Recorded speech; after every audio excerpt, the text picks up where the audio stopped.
forget to subscribe my channel Hang Duk Mana. Sas. Assalamualaikum, selamat datang lagi ke channel Hang Duk Mana.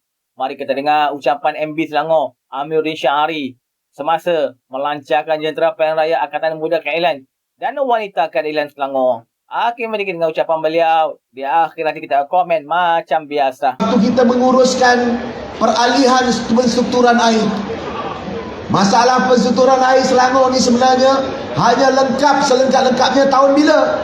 Tahun 2019. Mula zaman Dr. Khair Toyo, selesai semasa Amiruddin Syahari. Di antara Khair Toyo dengan Amiruddin Syahari ada Datuk Seri Tan Sri Khalid Ibrahim arwah dan juga Azmin Ali. Kenapa tak selesai? Sebab ada beberapa pertikaian. Antara pertikaian pada ketika itu ialah pengambilan splash. Kerajaan pusat melantik satu valuer, kerajaan negeri lantik valuer. Nak announce value splash tu pun tak jelas sampai ke sudah. Akhirnya terjadi itu bila? Jadi selepas kerajaan pusat bertukar pada kerajaan Pakatan Harapan pada tahun 2018. Saudara, alhamdulillah, walaupun nampak kita ini semuanya berjaya menempuhi cabaran-cabaran tersebut, ketika dalam keadaan bencana, ketika keadaan keributan ekonomi, ataupun ketika dalam keadaan-keadaan tertentu, tetapi sebenarnya cabaran atau tekanan yang diberikan oleh kerajaan persekutuan yang kadang-kala bukan sebab arahan politik, tetapi kerana ketidaksesuaian ataupun kebimbangan pegawai-pegawai menyebabkan pertumbuhan kita berjalan dengan sedikit lambat. Penyelesaian yang boleh selesai dalam tempoh setahun jadi 10 tahun.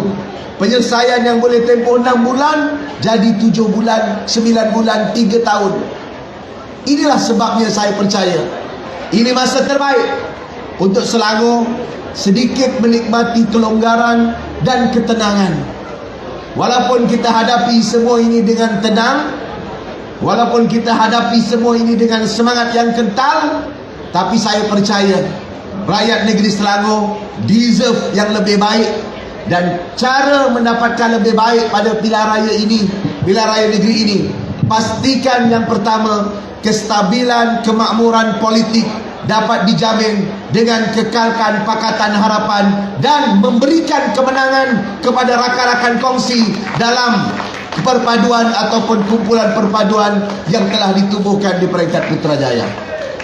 Saudara-saudari, ia bukan mudah. Sudah bertahun-tahun kita berbeza pandangan, sudah bertahun-tahun kita mungkin berbeza-beza sedikit, tetapi apa yang saya sebut berulang kali malam semalam sampai ke hari ini, kita perlukan perubahan dan anjakan ini. Untuk apa? Untuk jamin apa yang dikatakan kestabilan politik. Kalau tidak, Perdana Menteri, kerajaan yang memerintah takut nak buat parlimen. Setiap hari kira ahli parlimen cukup tak cukup. Lihat apa yang berlaku pada kerajaan perpaduan sekarang. Perdana Menteri yang sudah ada jaminan dan juga MOU, memorandum ataupun perjanjian di antara semua parti-parti, 19 parti, 148 ahli parlimen, semua dah sign, semua dah kata persetujuan. Perdana Menteri dengan penuh yakin tabelkan undi percaya di parlimen. Bila kita tabelkan undi percaya di parlimen, PN sepatah pun tak berani nak tentang. Malahan kata undilah kamu akan menang. Ini contoh bagaimana kestabilan dapat kita pertahankan dan kita dapat menarik kepercayaan pelabur-pelabur serta masyarakat untuk datang dan membuat keputusan. Buktinya semalam negeri Selangor baru saja menerima pelaburan yang besar. Kita terima daripada Australia syarikat NextDC yang akan membuka data center ataupun pusat data. Data-data center inilah yang akan membantu pengaliran maklumat dan penjagaan maklumat yang lebih cekap. Malahan data center ini akan menjadi data center Tier 4. Tier 4 ini adalah data center pertama dan terbaik di Asia Tenggara, dan mereka pilih Petaling Jaya di negeri Selangor dan Malaysia sebagai pusat penubuhan dan juga pembinaan data center mereka. Kita dah bincang sebenarnya setahun lepas. Sebab apa mereka yakin dengan Selangor? Sebab dasar kita konsisten. Sebab apa mereka confirm untuk turun juga di Malaysia dan Selangor? Sebab mereka tengok kestabilan dan kemakmuran yang sedang digembeling oleh Kerajaan Persekutuan di bawah Datuk Seri Anwar Ibrahim. Sebab itu kawan-kawan dan tuan-tuan sekalian, malam ini saya setuju dengan pandangan beberapa pimpinan tadi, bahawa kita kena perlu tetap kerja keras. Walaupun data yang saya ada, maklumat yang saya ada, susulan yang saya buat, spot check yang saya buat tanpa diketahui oleh pimpinan-pimpinan di bawah, saya yakin dengan jentera mood yang ada di negeri Selangor, kita masih boleh menang dengan 2/3 majority ataupun majority 2/3. Malahan saya juga yakin beberapa kerusi di Ajung Utara yang pilihan raya umum lepas dimenangi oleh PM, kalau ikut pecahan don-donnya, seperti beberapa kursi di Sabak ataupun di kawasan Permatang, di kawasan Sungai Burong, hatta di Kuala Selangor, masih boleh kita kekalkan sebagaimana pencapaian kita pada tahun 2018. Sebab apa? Sebab rakyat Malaysia, rakyat negeri Selangor, warga negeri Selangor tak mudah tertipu. Apatah lagi kelak kelok dan juga gelembong mereka tu nak dibawa daripada orang negeri Kedah, nak banding dengan negeri Selangor. Saya tak nak hina, saya tak nak kutuk, tetapi sampai dia tak ada panglima lokal, bawa panglima daripada negeri Kedah. Untuk apa? Untuk memburukkan dan menipu rakyat seolah-olah kita tak menjaga mereka. Saya tengok ucapan-ucapan yang diberikan oleh wakil rakyat mereka ataupun pimpinan mereka, yang sebahagiannya saya dah jelaskan dalam Dewan Negeri. Dia sebut pemberian bonus mengikut prestasi juga entah ke mana tidak berlaku.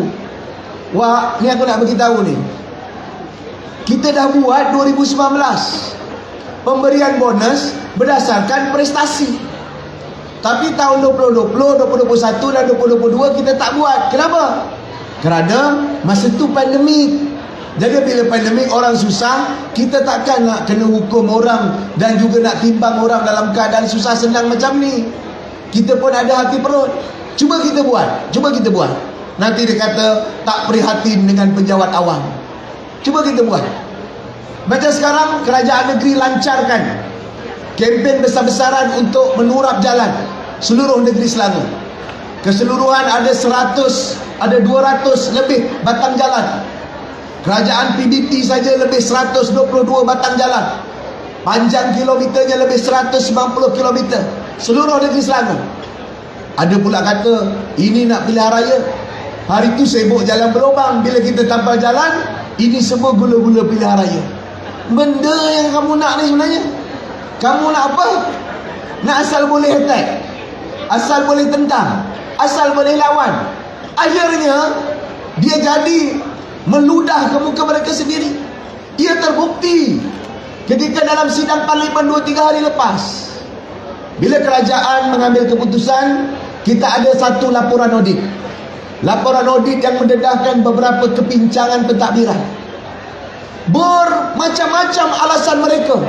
Tak perlu bahas, ini tak kena dengan aturan parlimen. Bahas sajalah. Rupanya bila bahas kita tahu dia takut kita ulang. Pembelian ventilator. Ramai orang mati kerana tak dapat ventilator. Tetapi kerajaan di bawah pimpinan PM yang kata best, yang kata bersih, yang kata stabil, beli ventilator sepatut 500 sampai 200. Daripada 200, 98 saja boleh guna. Macam mana rakyat yang terpaksa pakai ventilator dapat guna ventilator? Dan lepas tu guna lagi beberapa juta untuk beli yang lain. Kita tak cakap lah ini semua kenapa berlaku. Tetapi ini berlaku kerana pembelian dibuat secara terus. Pembelian dan projek secara terus dan tak berhati-hati. Yang tak disemak. Lepas tu parlimen tak dibagi bersidang. Dah berlaku 2020, 21 sampai 2023 kita hanya tahu. 2023 kita tahu kes dah lepas, hal dah berlalu. Sampai hari ini kalau kita dengar dia punya ceramah, Abah lah paling bagus jaga kerajaan. Kalau orang lain entah-entah ramai orang mati. Hei, tengok fakta. Ramai orang muflis ketika bila? Ketika PN berintah. Ramai orang bunuh diri ketika bila? Ketika PN berintah. Ramai orang gantung bendera putih waktu bila? Ketika PN berintah. PH ambil alih dengan hutang yang tinggi, dengan macam-macam masalah. Kita lihat penyelesaian sampai ke akar. Sebab itu kerajaan pusat dalam pengumuman belanjawan yang diumumkan oleh Perdana Menteri, kita lupuskan dan keluarkan ramai pandangan survey yang saya teliti. Ada beberapa penelitian yang dibuat oleh pasukan kita semenjak daripada bulan November sampai sekarang tanpa henti. InsyaAllah rakyat sedia untuk memberikan sokongan, malahan sokongan kepada rakyat kepada pentadbiran negeri Selangor pada detik sampai 23-26 hari bulan Mei yang lepas. Sokongan itu sebenarnya mencecah hampir paling tinggi dalam sejarah negeri Selangor. Lebih 70% rakyat negeri Selangor. Orang Melayu, orang Cina, orang India, saya boleh katakan, menyatakan mereka puas hati dengan hala tuju pentadbiran yang kita ada. Maknanya apa? Maknanya sekarang kita kena kerja cari mereka. Jangan mereka mudah ditertipu dan diperdaya. Ataupun paling kurang mereka dilemahkan semangat untuk keluar mengundi. Ini kadang-kadang jadi. Sebab ini kali kedua mereka turun mengundi selepas 6-7 bulan. Mungkin ada macam-macam perkara, macam-macam helah dia nak buat. Dia tahu dia dah kalah, dia akan sambung. Orang-orang ni bukan saya tak kenal, sebagiannya saya kenal. Mereka boleh buat apa saja. Kalau parti sendiri dia boleh khianat. Pemimpin yang naikkan orang macam ni boleh dia khianati pada pimpinan ataupun orang yang meningkatkan dan menaikkan orang macam ini. Saya percaya dia boleh buat macam-macam. Sebab itu kita tak boleh complacent, kita tidak boleh terlalu selesa, tetapi kita jangan panik. InsyaAllah kerajaan negeri berterusan. Mulai minggu ini saya berada di Ajung Utara. Saya dah sebut dengan Tuan Haji Yayang, Jumaat, Sabtu minggu depan kita akan turun di kawasan selatan Selangor, termasuk tempat Ketua Pembangkang di Sejangkang, untuk pastikan Sejangkang berubah di bawah PHBN dalam pilihan raya akan datang. Nak lawan, kita lawan betul-betul. Nak bersetentang, kita setentang betul-betul. Nak hujah, kita hujah betul-betul. Jangan main sentimen. Dia nak main sentimen, terpulang, silakan. Kamu rasa kamu boleh menang dengan main itu, teruskan. Nak bakar, terus bakar. Kita Panglima, kita Angkatan Muda dan Wanita akan pertahankan kemakmuran dan kestabilan negeri kita. Saya faham, ia bukan satu benda yang mudah, tetapi kita jangan putus semangat, jangan terpedaya dengan tipu helah dan pedaya mereka. Baru-baru ni tadi kita lancarkan Elmas. Ini sistem yang kita telah cuba pakai ketika PRU lepas. Alhamdulillah, sistem ini mampu menjejak dan membantu jentera kita. Justru Angkatan Muda, wanita kena berganding bahu. Jangan asal rumah ke rumah semua wanita. Jangan asal main futsal semua laki-laki, itu masalah. Asal makan-makan BBQ semua Angkatan Muda. Pergi rumah ke rumah wanita. Yang kenyang Angkatan Muda, yang penat wanita. Susahlah macam ni. Kita nak dapat undi muda, kita nak dapat undi wanita. Kita dah santuni mereka. Saudara, kerajaan negeri lancarkan jelajah ihsan. Sebagai contoh, bukanlah sebab politik. Kita buat ni tahun lepas, bulan 9. Sebab apa? Sebab masa tu harga telur naik. Telur tak ada di pasaran. Ayam harga mahal. Kita dapatkan ayam, kita dapatkan telur, kita jual dengan harga yang murah. Kita belanja 37 juta ringgit Malaysia. Ia bantu berapa ramai? Ia bantu lebih daripada 1.5 juta keluarga. Dalam tempoh hampir setahun kita laksanakan di seluruh negeri Selangor. Alhamdulillah, yang saya dapat lihat beratur, kalau setiap kali je kita tu adalah wanita-wanita. Mereka telah tersentuh dengan program kerajaan negeri. Jadi kalau yang wanita-wanita yang lain, biar wanita urus. Wanita-wanita muda, angkatan muda kena urus. Itu pun tak semangat lagi. Saya pun tak faham dalam motivasi macam ni. Jadi saudara dan tuan-tuan, saya gurau sikit sebanyak, tapi saya percaya malam ini dengan segala ikhtiar, dengan iltizam yang kita lancarkan, dengan pelan yang telah kita bentangkan. Pelan itu bukan pelan angan-angan main-main. Sebahagiannya telah dilaksanakan. Kalau saya sebut tentang rancangan Selangor pertama, tadi sabda sebagai projek belum take off, tapi sebagian projek dalam rancangan Selangor pertama seperti skim jaminan air mentah. Dulu kita ada masalah bekalan air. Masalah bekalan air kita apa? Masalah bekalan air kita adalah masalah bekalan air mentah. Zaman Tan Sri Khalid tu, kita dah buat Horas, ORS. Sekarang simpanan kita, kalau hujan tidak turun di negeri Selangor, kita boleh bertahan 6 bulan. Kerana ada simpanan air mentah yang telah kita usahakan sejak tahun 2008. Itu pun Noh masih nak gunakan isu. Dia nak gunakan isu tu. Datuk Azmin kata, kalau saya dah serahkan kalau kita jadi menteri besar. Dia jadi menteri besar, projek Horas tu dia luluskan. Belum tua lagi dah lupa. Jadi masalah. Jadi sebab itu tuan-tuan dan puan-puan, dia sampai lupa.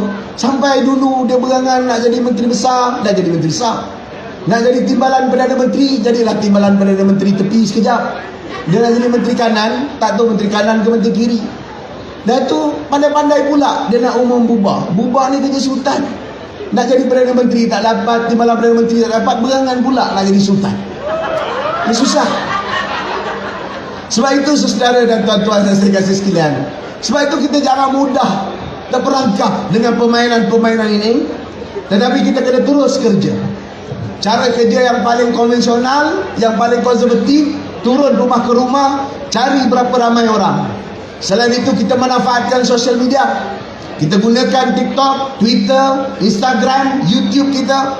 Rambaikan, jelaskan program-program ini. Dan kita insya-Allah sedang menyiapkan ada 196 muka surat pencapaian kita dalam tempoh 5 tahun. Sama ada program kebajikan, sama ada program kemaslahatan rakyat, daripada hal pembangunan ekonomi sampailah isu kelestarian alam. Dan kita teruskan memberi penerangan kepada rakyat. Kadang-kadang mungkin mereka tertipu, mungkin rakyat akan mudah terpedaya, tetapi dengan kerja keras, teliti dan berfokus. Alat kita dah ada, Elmas. Kita ada Sista yang disusun oleh kerajaan, oleh parti di Peringkat Pusat. Gabungkan keduanya. Keduanya mempunyai kekuatan dan kita ikuti dengan kerja keras kita. Sama ada rumah ke rumah, pertemuan kecil, pertemuan besar, ceramah, forum dan sebagainya. Kita turun. Persembahan kebudayaan, kita sampaikan mesej kepada mereka. Kalau Selangor nak stabil, Selangor nak mampu, Selangor nak terus lestari, insya-Allah tuan-tuan kena terus bagi support kepada PH dan rakan-rakan di dalam kerajaan perpaduan. Kerana kita sanggup untuk melupakan perbezaan. Untuk apa? Untuk kestabilan yang didambakan rakyat.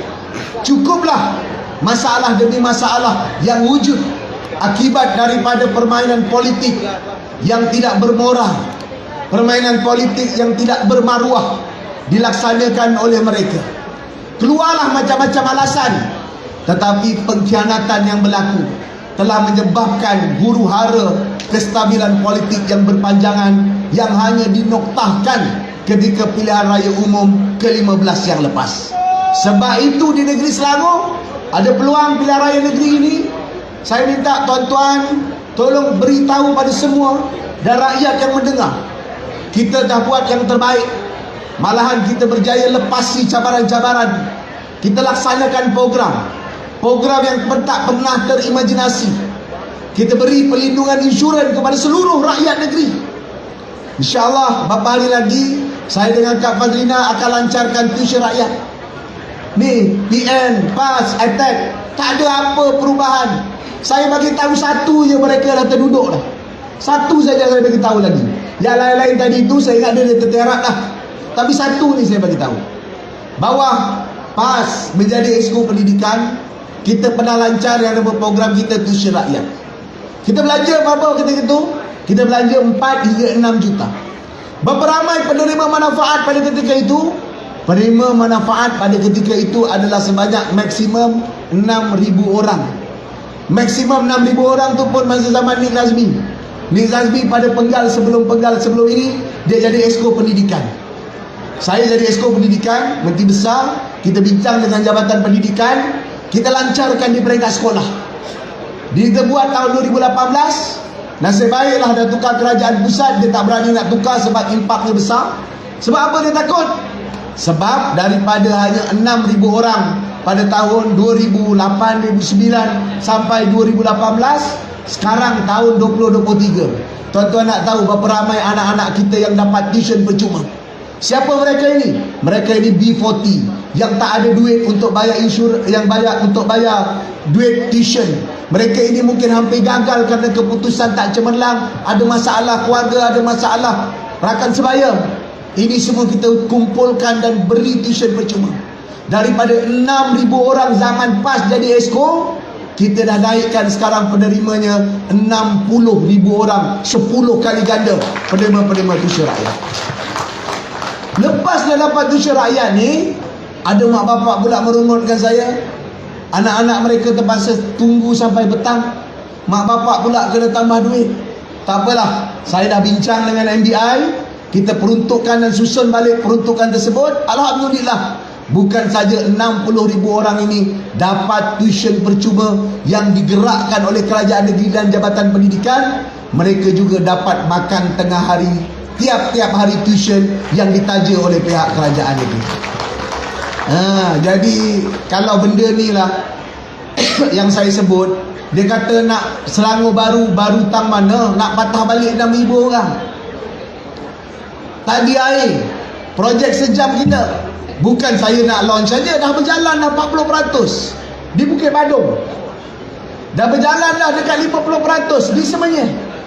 InsyaAllah bulan 10 ni kalau ada pencemaran mana-mana pun, kita boleh elak henti tugas. Kita boleh elak pemberhentian loji-loji rawatan. Dan kita tak berhenti kat situ. 2-3 minggu lepas saya rasmikan pula loji rawatan air Sungai Rasau, di mana dalam loji tersebut akan membantu kita menambah reserve margin kita. Sekarang reserve margin kita lebih 15 ataupun 14-15%. Tadi Webinik sebut dalam parlimen 2 hari lepas, negeri Selangor ada reserve sederhana, Terengganu ada reserve sederhana, Kedah, Kelantan tak ada reserve langsung.